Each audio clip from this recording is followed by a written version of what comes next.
Welcome to Facility Compliance Think Tank. My name is Lance Woolf, and I'm going to be your moderator for today's webinar. And today's webinar is the second webinar in a series of 5 this fall. Today's subject is possible changes in emergency preparedness. Facility Compliance Think Tank, or FCTT for short, is what we like to call it.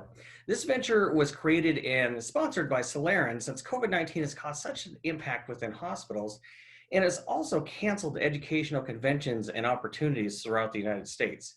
So what we've done is we've handpicked the nation's top professionals in their field to help with compliance issues. This webinar has 2 purposes. First, we're going to discuss the best practices in the areas of life safety, emergency preparedness, and other compliance-related issues during COVID. And second, is the series of webinars was created to help healthcare professionals network together and share ideas. We want to see this network grow. So we want to take the best practices and build upon them, which helps all professionals nationwide. Some more about our members they consist of directors and facility compliance leaders all over the country, and they focus on offering real-time practices throughout the webinar series. We have a couple additional resources, and they include leadership networking group that's located on LinkedIn, and an online Q&A on Soleran's website for any type of compliance questions that you may have.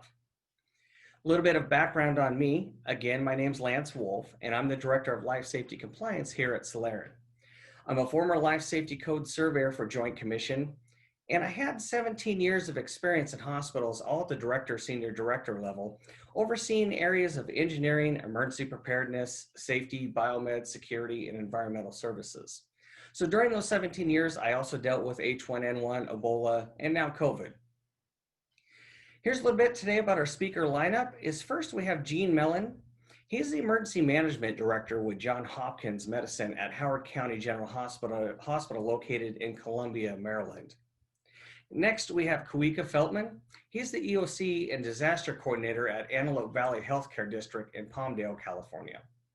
And then next we have Loseman. He's the Director of Security and Safety and Communication at University of Missouri Health System, and he's located in Columbia, Missouri. So we appreciate all of our speakers taking time out of their day today to provide us with a wealth of knowledge on different topics, and I'm sure it's going to be informative for everyone here.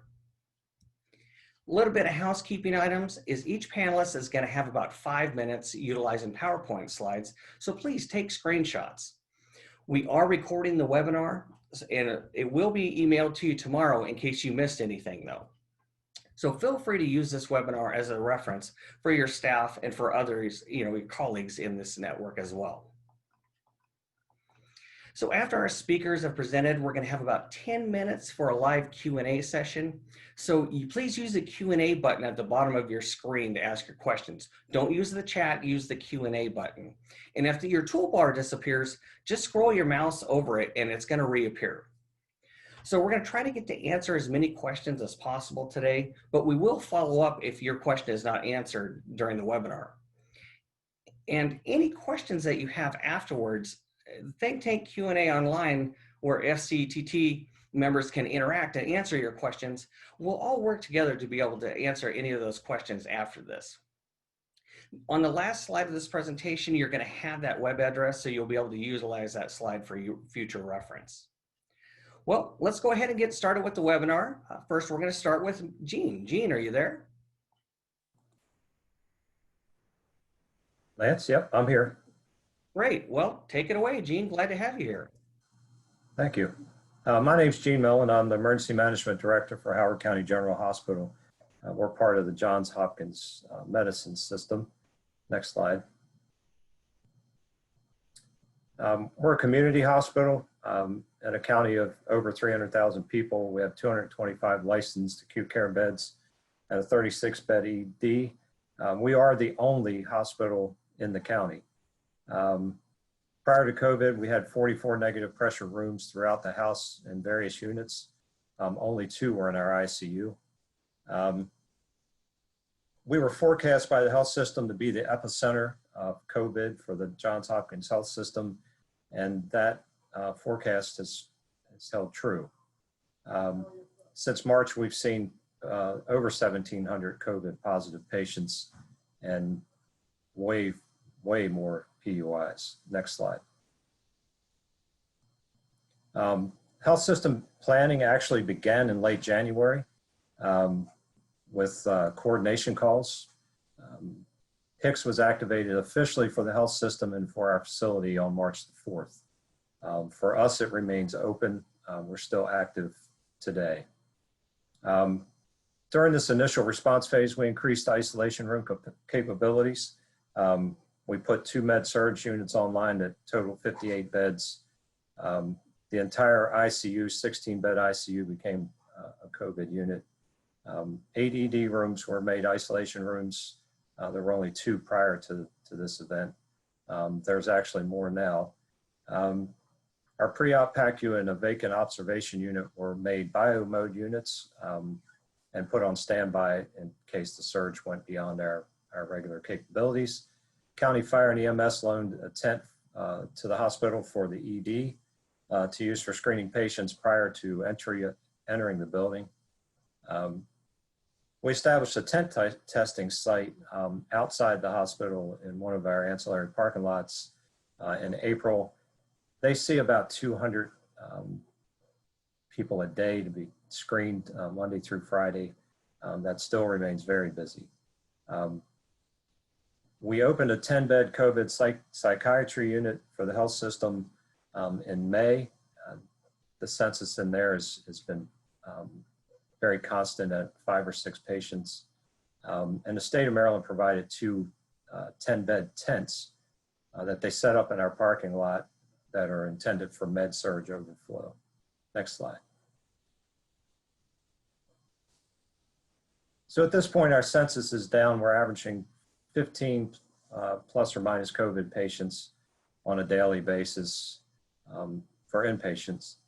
COVID units have been divided to house both COVID and non-COVID patients. The ICU, we have 6 COVID and 10 non-COVID beds. And the med-surg unit has 13 COVID, and the balance of the beds on that unit are non-COVID. COVID psych unit, as I mentioned earlier, is open and busy. It's a very challenging unit to operate because we're taking psychiatry patients that are COVID positive from all over our region. Our current COVID surge capabilities, 75 med-surg and 24 ICU beds that we could surge to if we shut down surgical services and other services should that become necessary. Next slide. So I think in the future, obviously there's going to be a greater focus on pandemic preparedness. Everybody had a pandemic plan going into this and a surge plan, but I think all of those plans were challenged beyond their capability with this event. So that I think that as we move forward, there's going to be a greater focus by hospitals and by regulatory agencies to ensure that facilities are prepared for pandemic response. The other issue we ran into, and I think a lot of facilities encountered, was inadequate number of isolation rooms.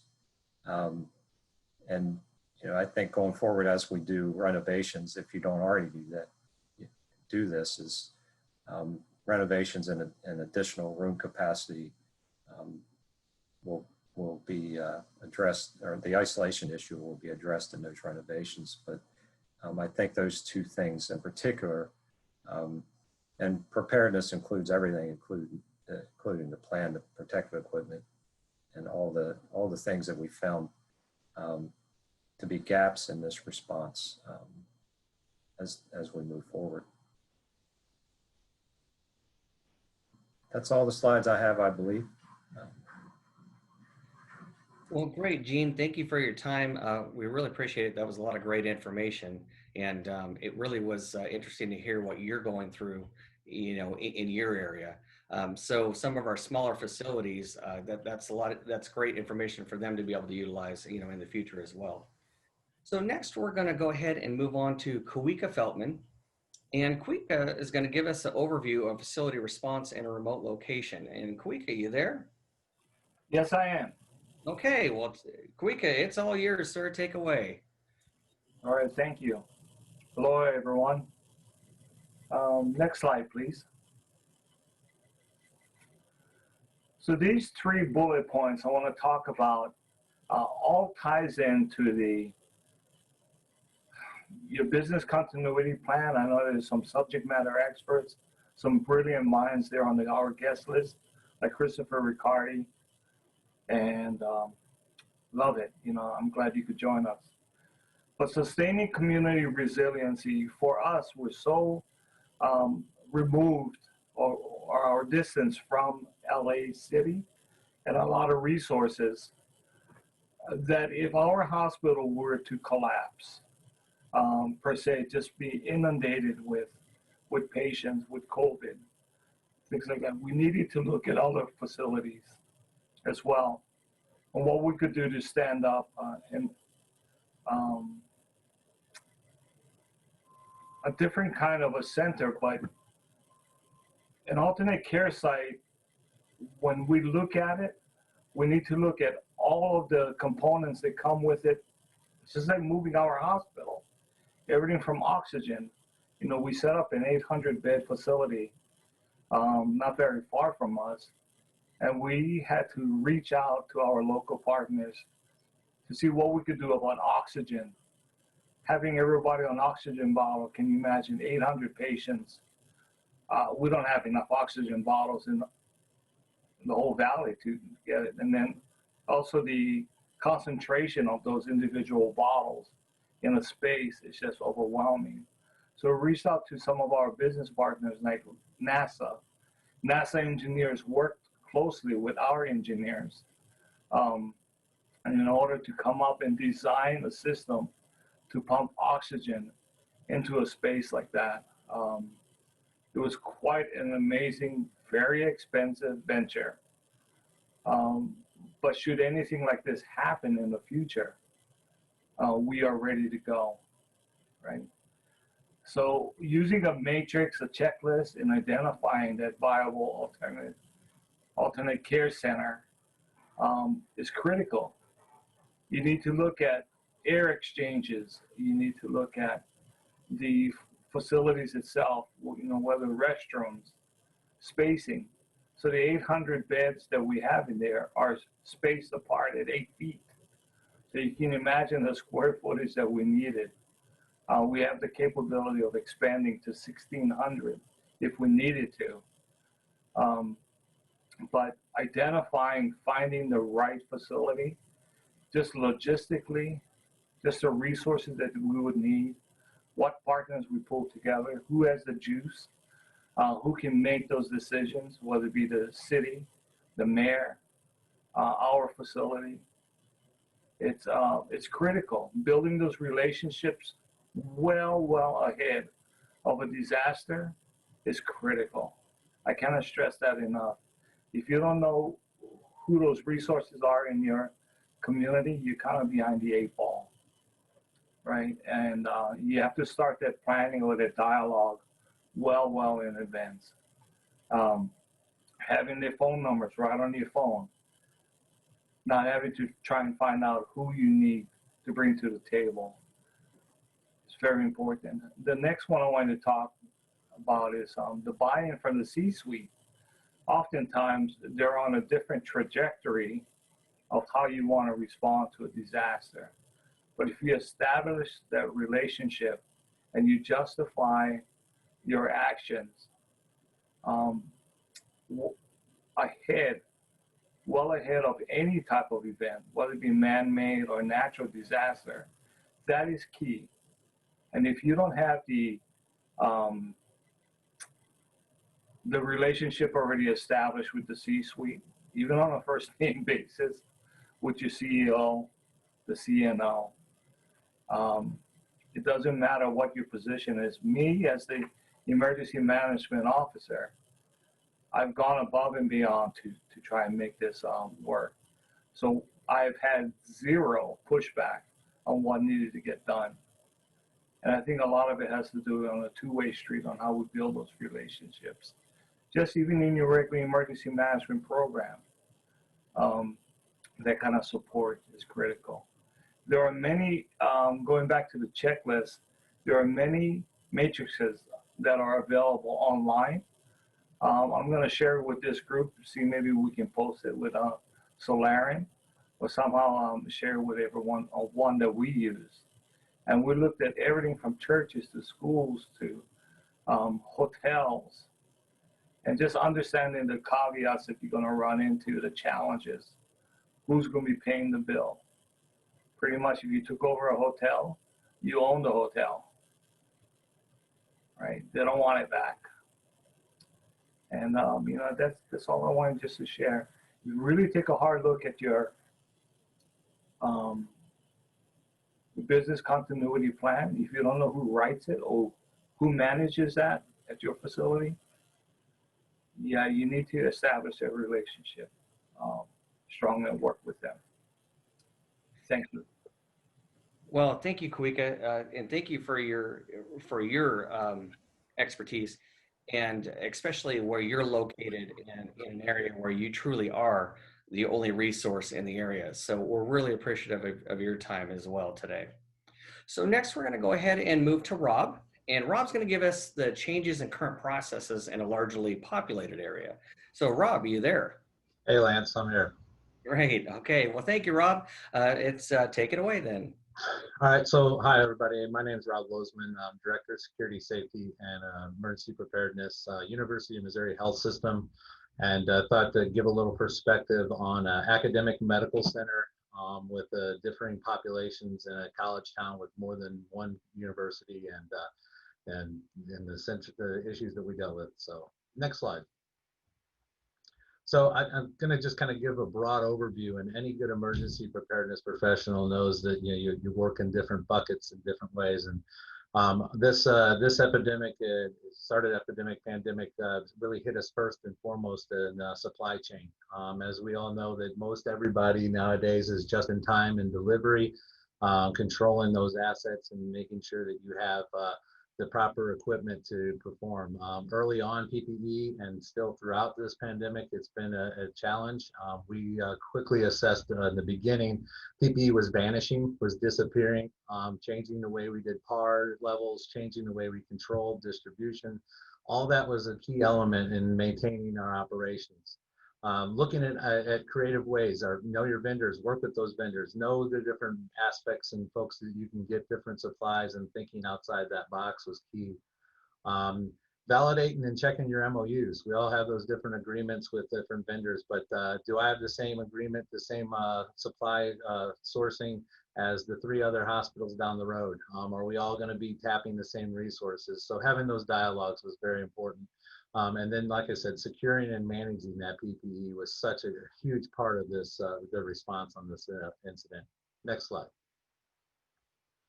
So operations, where it all gets done. With this situation, we really had to look at how we controlled access, who got into facilities, the screening of those individuals, how they were addressed and allowed in, staffing those areas and having enough personnel, setting up the COVID units, disinfection and cleaning of the different spaces.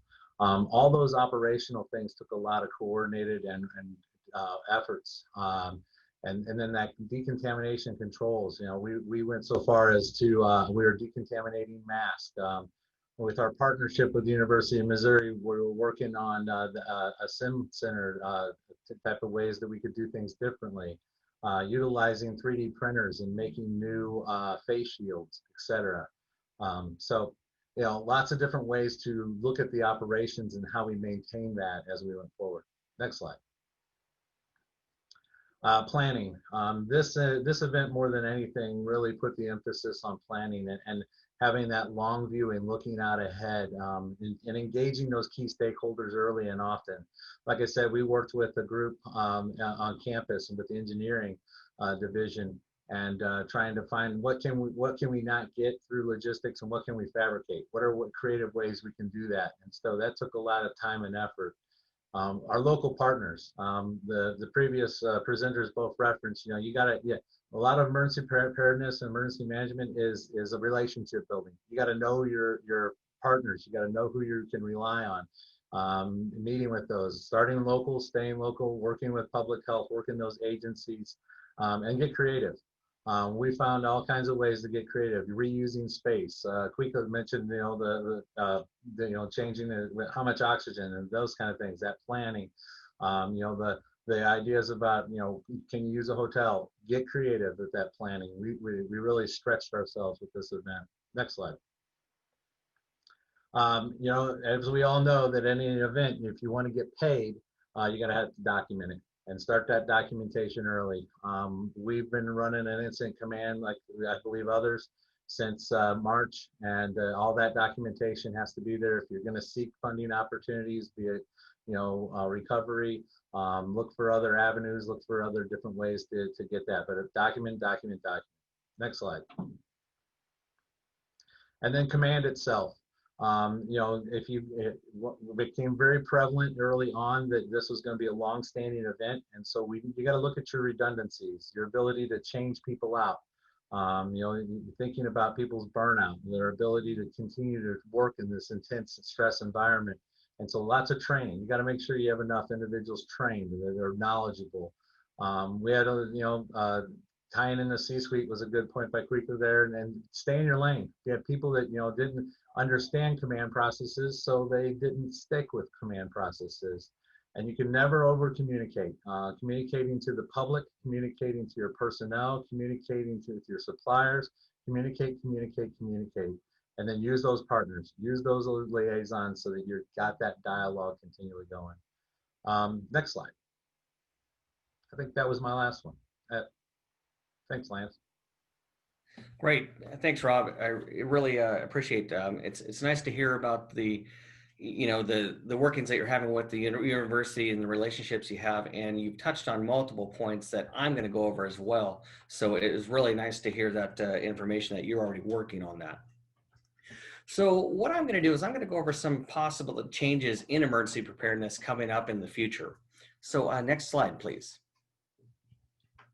So these are issues that have been identified with the recent pandemic. The first one, as Rob, this is a common theme throughout with this whole webinar, is the PPE gear shortage, gloves, face shields, etc. Second is the limited staffing that was happening.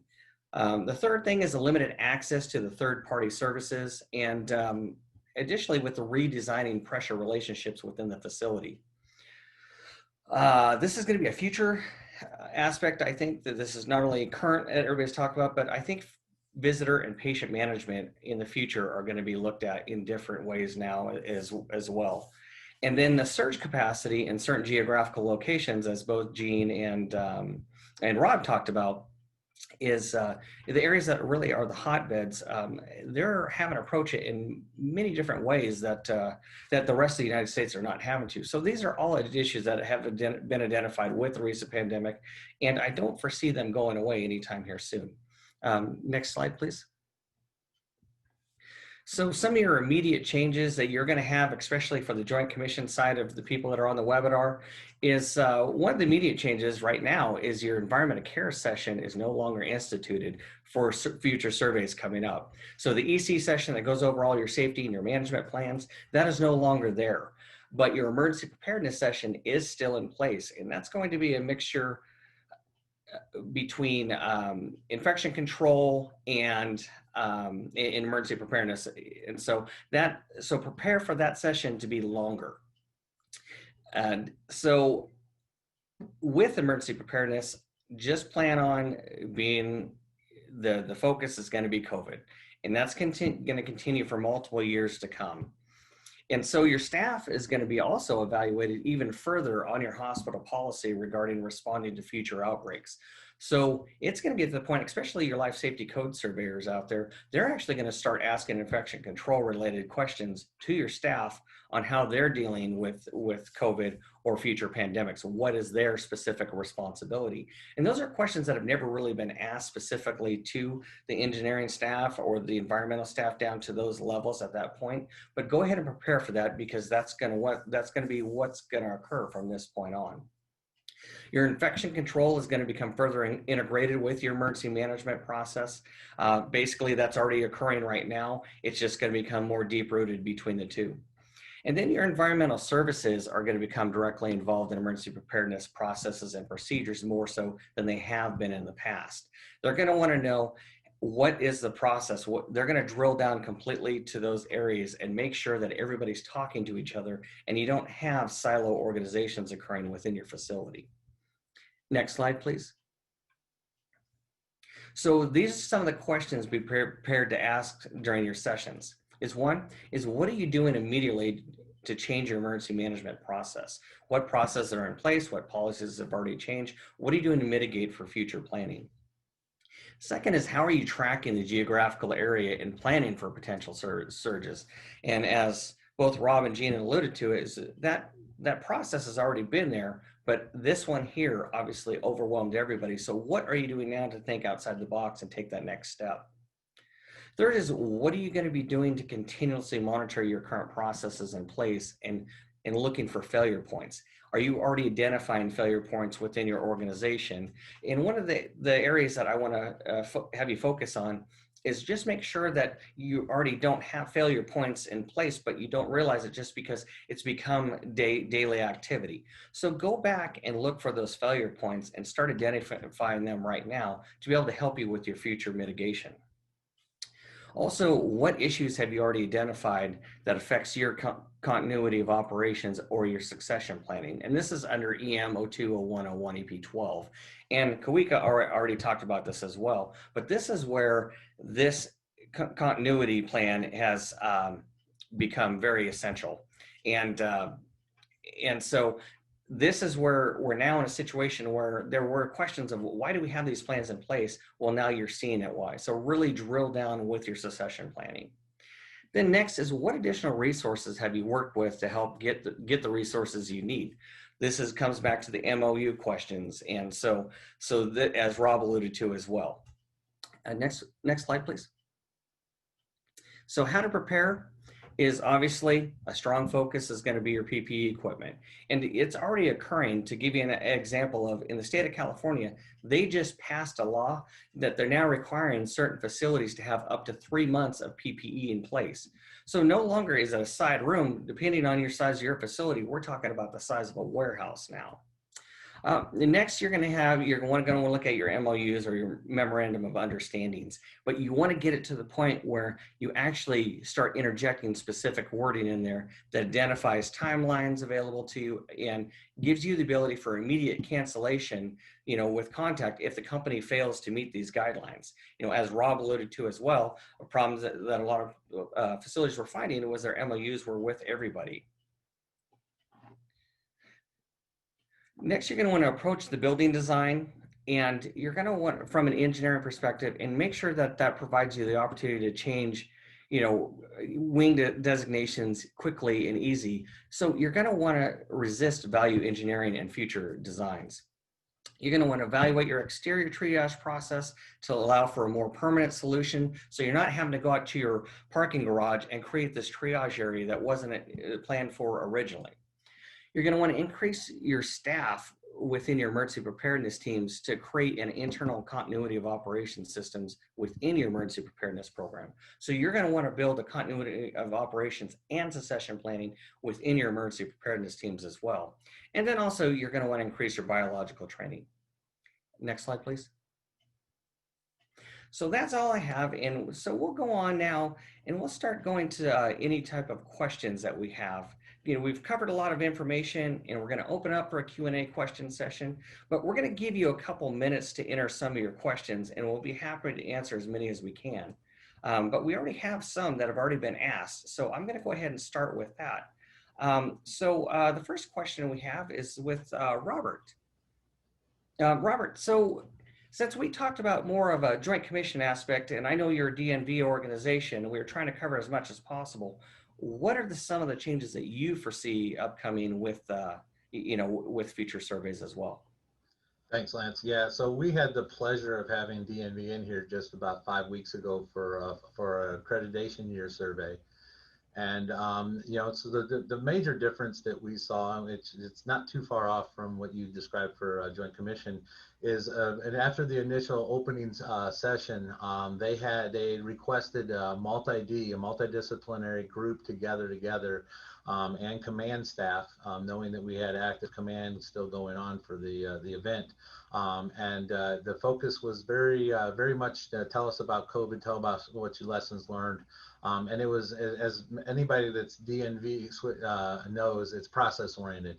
So very deep look into ISO 9001, looking at how, what processes you've changed, impacts and changes with that. And so there was essentially about an hour-and-a-half session specifically on the response to this pandemic.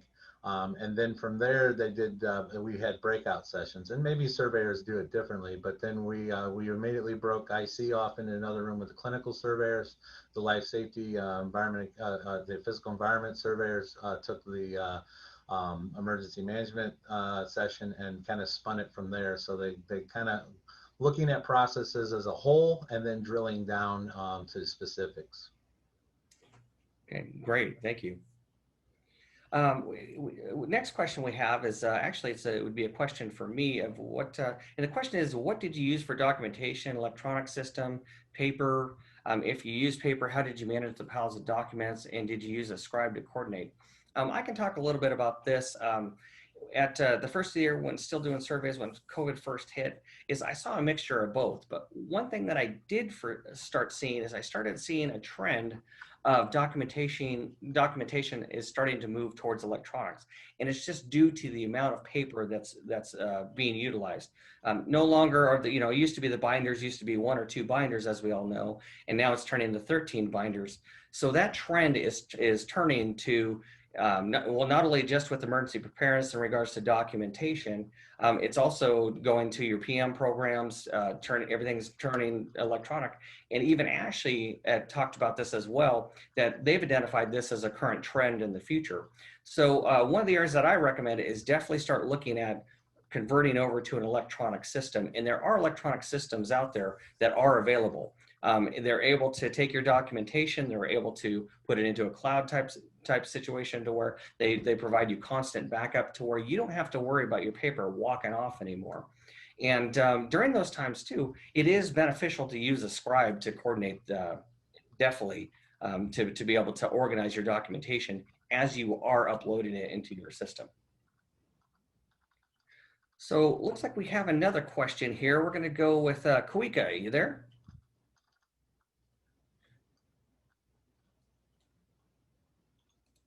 Yes, I am. Okay, Kawika. So the question that we have is, what would you recommend facilities or emergency preparedness staff focus first on with the upcoming changes in emergency preparedness? And I'm pretty sure we all know this answer, but I'm sure you could elaborate on it a little bit more. Yeah, I would highly recommend that you take what was either from your last survey that was identified as gaps, things that you needed to respond to in order to prepare for, I guess, your next survey window, and really look at that again, right? And identify the gaps, drill down even further, and comparing as to what are the potential changes coming for the future, and see which areas you need to shore up, like the succession planning, right? And understanding 1135 waivers and things like that, and different declarations, whether it be from the governor, mayor, and even up to the presidential, and understanding those type of declarations. I think it's very important that you really stay up and stay current. And even when you stay current, when you get there, start looking at what do you anticipate what might happen in the future. Because if we're on top of things and we have our finger on the pulse, we can start to see as planners, as people in our profession, to see the writing on the wall, what might be coming, and just start to have that dialogue. But early on, identification is very key, and the changes that you brought up, Lance, the potential changes, those are key. You know, some of it even before COVID, I saw some of those things. We've dialogued in the past. What would happen should this occur, and how would we respond? You know, it's just all part of that future planning. And I don't know if that answered your question or not. Great. Yeah. Thanks, Kawika. So we've got another one in the queue here. I'm going to go ahead and Gene, I'm going to go ahead and ask you this one if you're okay with it. And the question is have you found that any of your previous flu or pandemic planning has helped you pave the way for your current response? And then are there any key aspects that you've identified were the most helpful, and were there any that were the least helpful, you know, from prior planning? Yeah, I can answer that. So absolutely, our planning processes prior to this event were helpful. Were all of our plans up to this particular event? Not necessarily.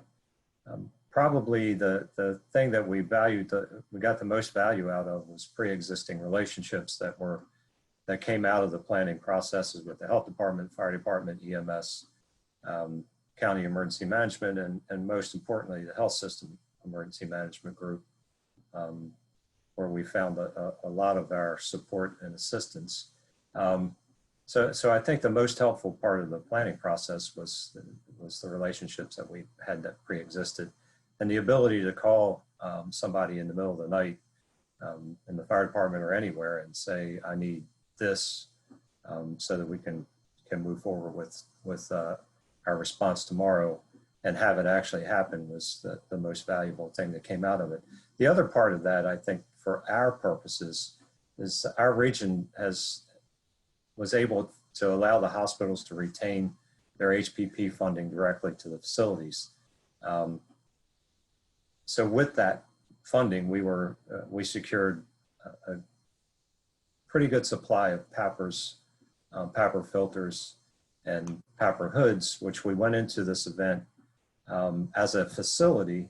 We went into this event in a really good position because I had 80 PAPRs that were charged and ready to go, and nearly 500 hoods in stock. That was all part of flu planning and pandemic preparedness.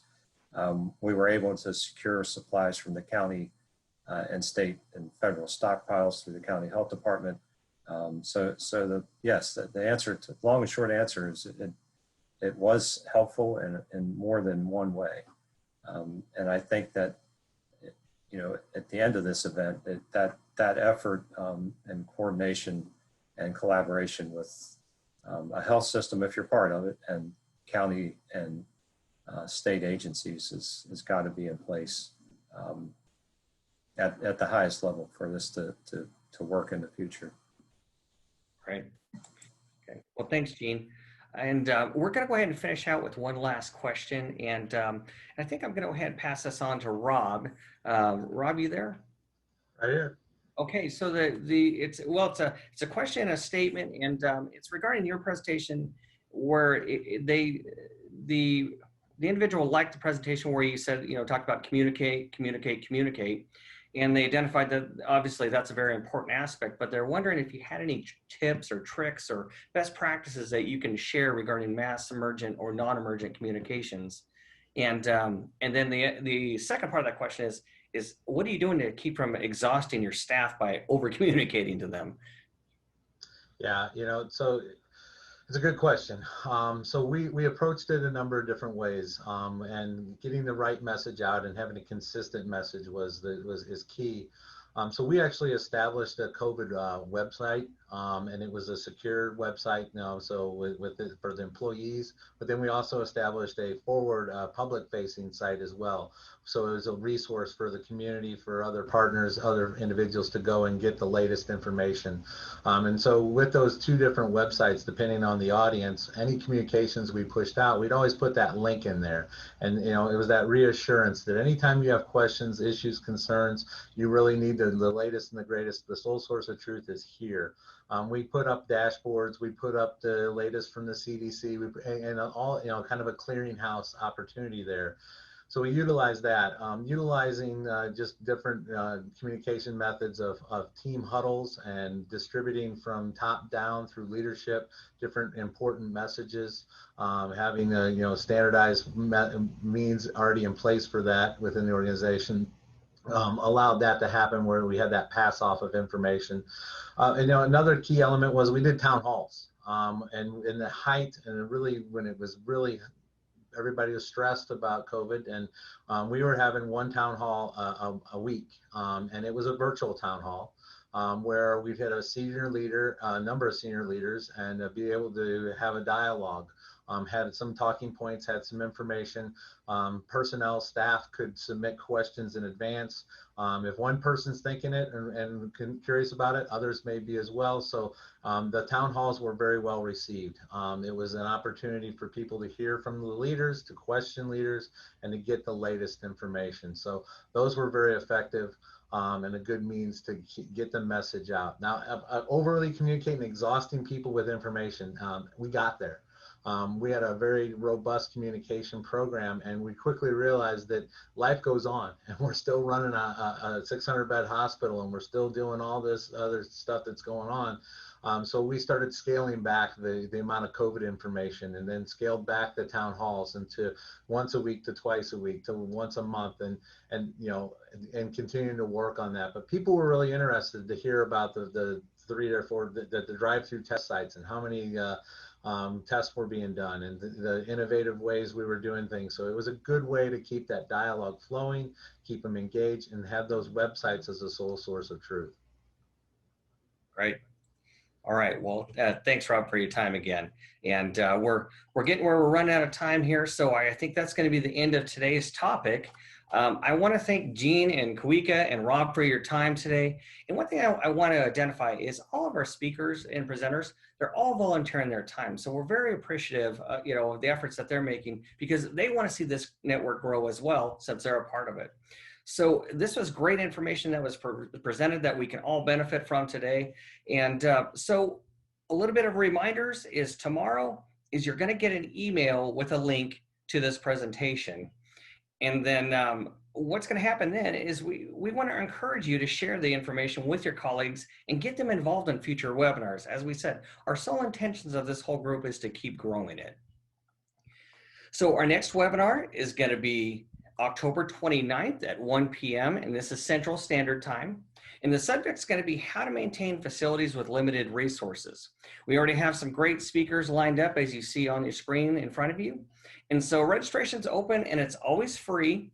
And it's at www.soleran.com/think tank. So we're going to look forward to working with you again, and we encourage you to use the Facility Compliance Think Tank Q&A and use our group on LinkedIn. We want to get additional questions answered, by the industry experts that you've been working with today. So we want to remind everyone that this is an area to interact with other professionals in the field and our panel experts, and we're all going to be included in this group as well. So you might get an answer back from a panel expert that's already been on one of our webinars. Well, I think that concludes today's webinar. Soleran and our speakers, we want to thank you for joining us today, and we look forward to seeing you again on the 29th. Thank you, everyone.